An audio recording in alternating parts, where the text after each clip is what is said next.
before the Larry Larr, you also did like a mix with Chiba, the original Roughhouse recording artist, but You do was research. I have a good memory too. But I see. my question is, you'd obviously done a lot of stuff with Joe the Butcher over the years with remixes or mixes and working with him with 3 Times Dope. And then obviously Chiba's on his label and stuff. So is that why you guys ended up signing with Roughhouse for Larry Larr? No, Larry was the reason signed with Roughhouse with Larry Larr because Cold Chill and Warner Brothers wanted him, and they wanted to pay more. Larry's take on it was, I don't want to drive all the way to New York just to handle business when I could pick a place that's right in Philly. I don't like that, but the money is like pretty much double. I don't care. Like, if I could have, like, yeah, sign it. But, you know, I couldn't do the deal without him. I had to the way you want. The only thing I could do is try to make the deal better since Roughhouse was just starting out at the time, so their budgets wasn't huge at all. I don't want to get into particular numbers because that's other people's business, but Warner was willing to pay double what Roughhouse was saying they were able to pay. You know, we just started, it was the first time starting out.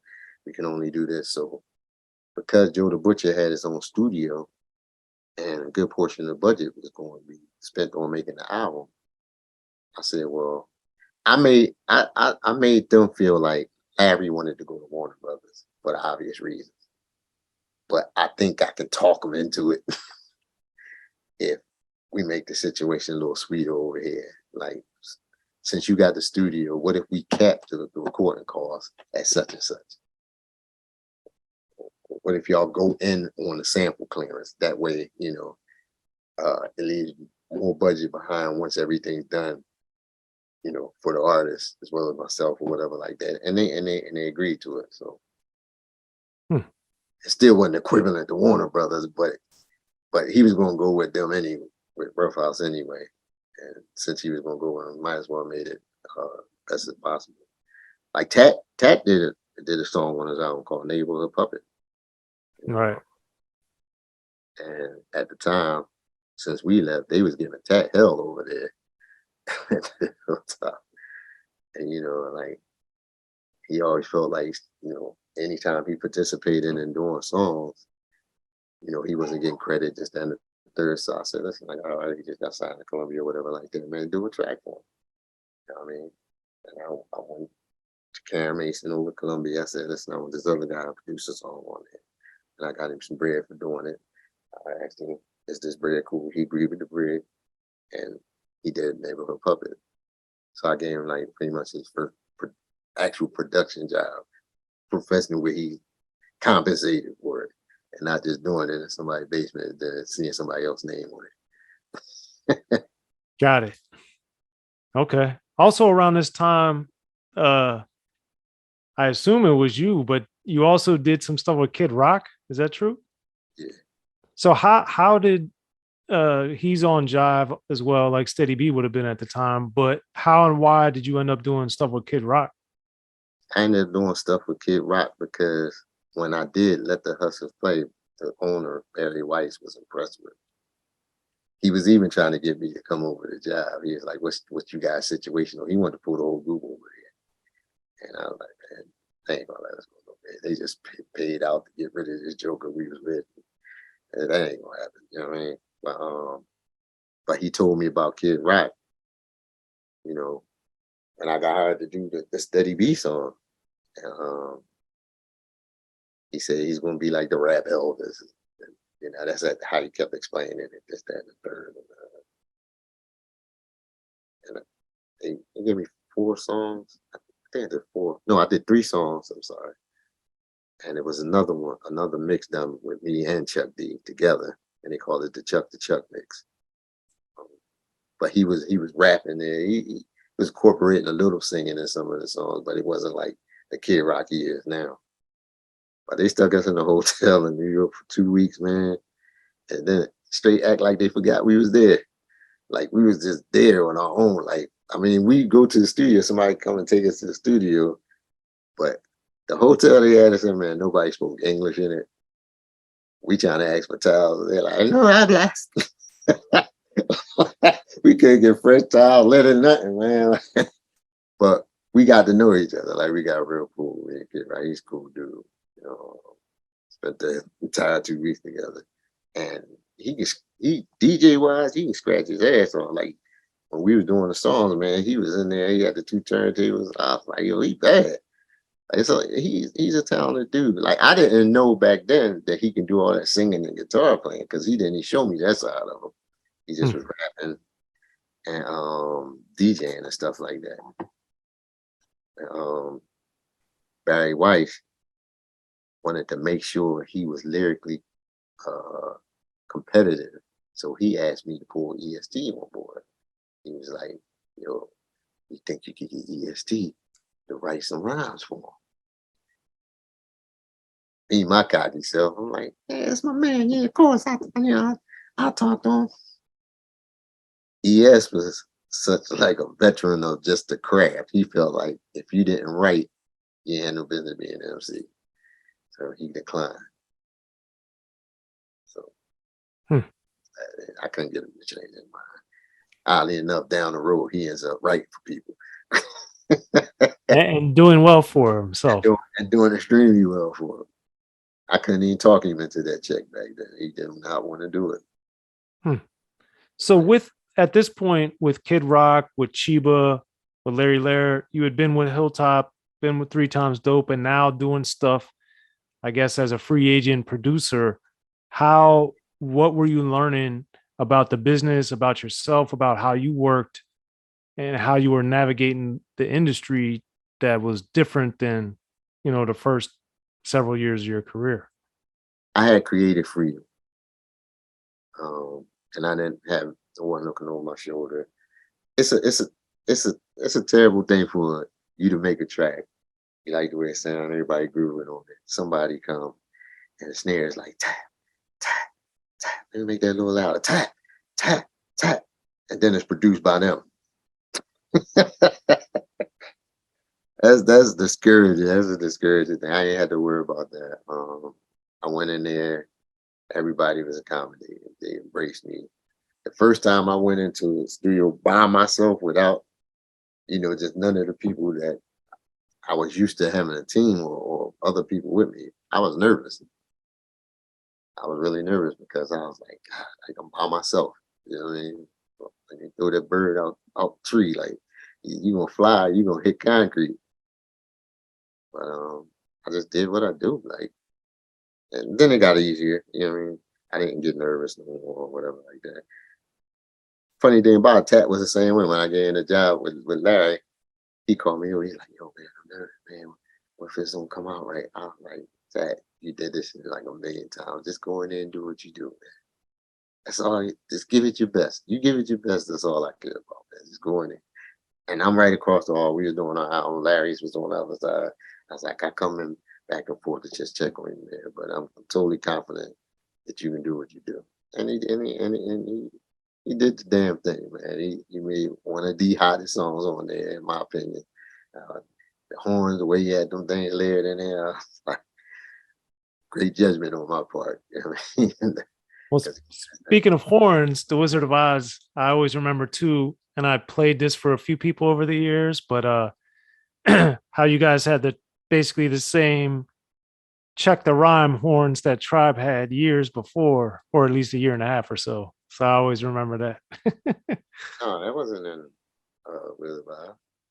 It's on that album, the check the rhyme. You talking about Jazz It Up. And that came out before Check the Rhyme. No, that's what I'm saying. You had it before.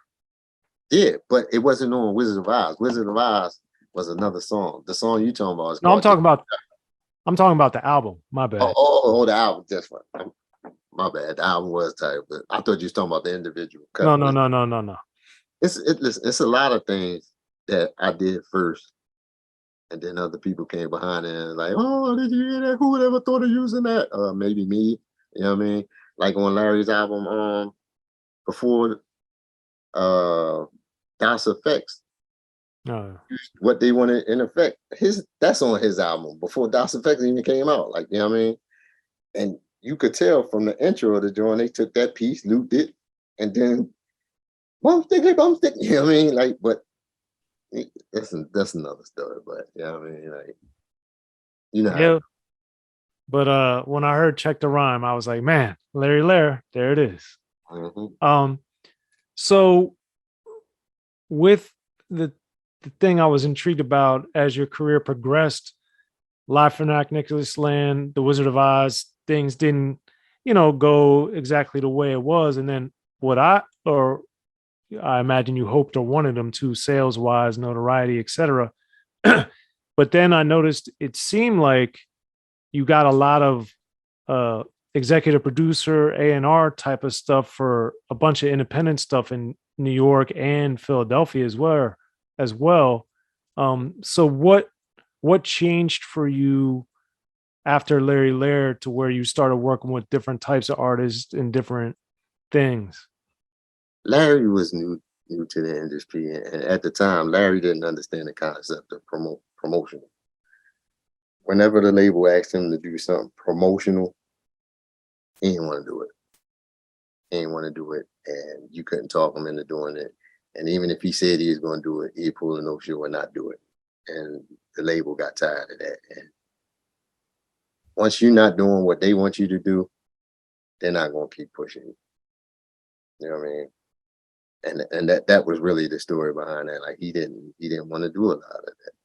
Even on our record, making money, he got a line and he said, "Ain't rapping for nothing. You got to give me something."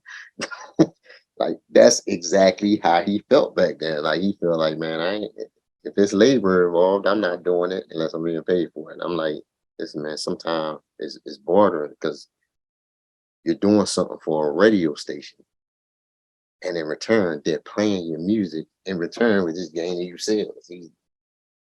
At the time, he didn't grasp that. But what can you do? Hmm. We was kids. We was kids. I blame it on us being kids.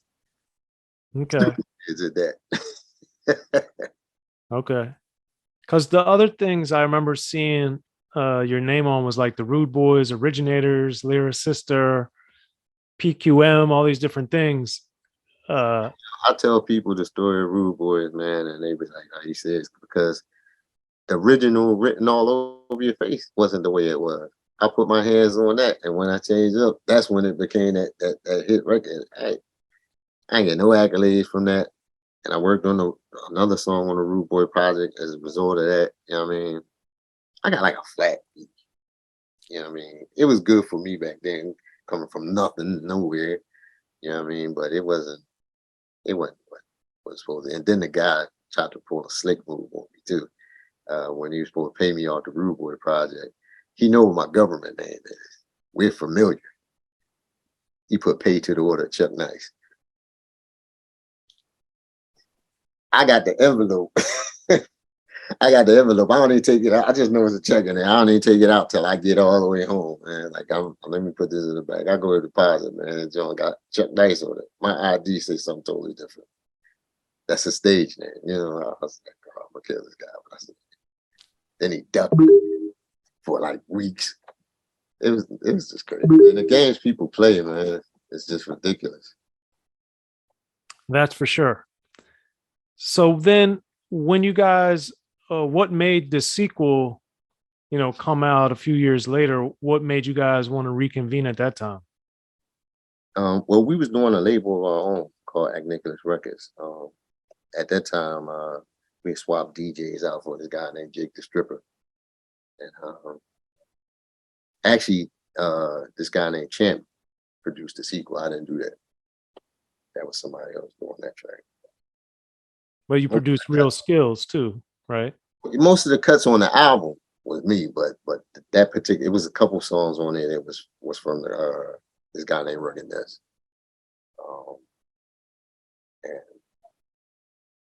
that first single, that was rugged. Like that wasn't me. I was there watching it get recorded. You know what I mean? E.S.T shot some different things, different producers. So Rugged did some things.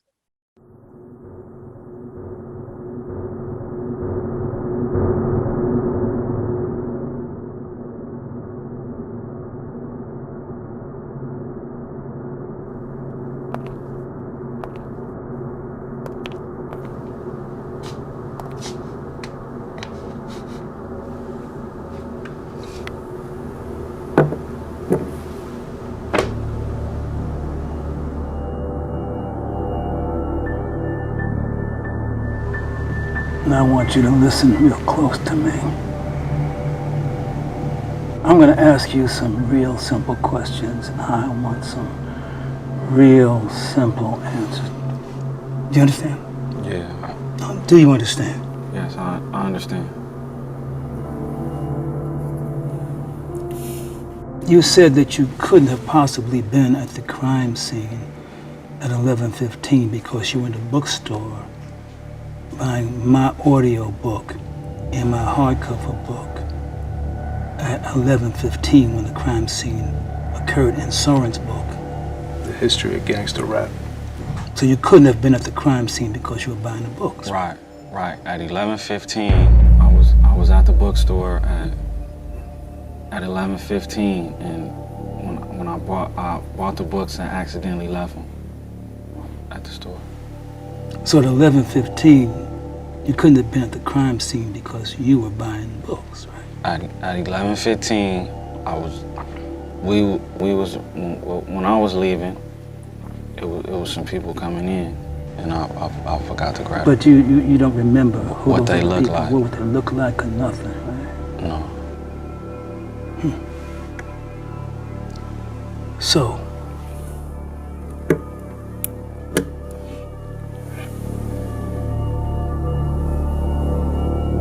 at 12:15, you in the bookstore buying my audio book and hardcover book and Soren's book at 12:15. So you couldn't have been at the scene because you were buying the books, right?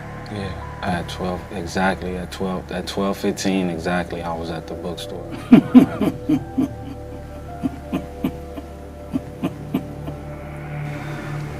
Now you see. You know you done fucked up. Which No, first you said you were at the bookstore at 11:15, and then you said it was 12:15. You know you done fucked up, right? He fucked up. Yeah, he fucked up. He fucked up. Man, you confusing me, man.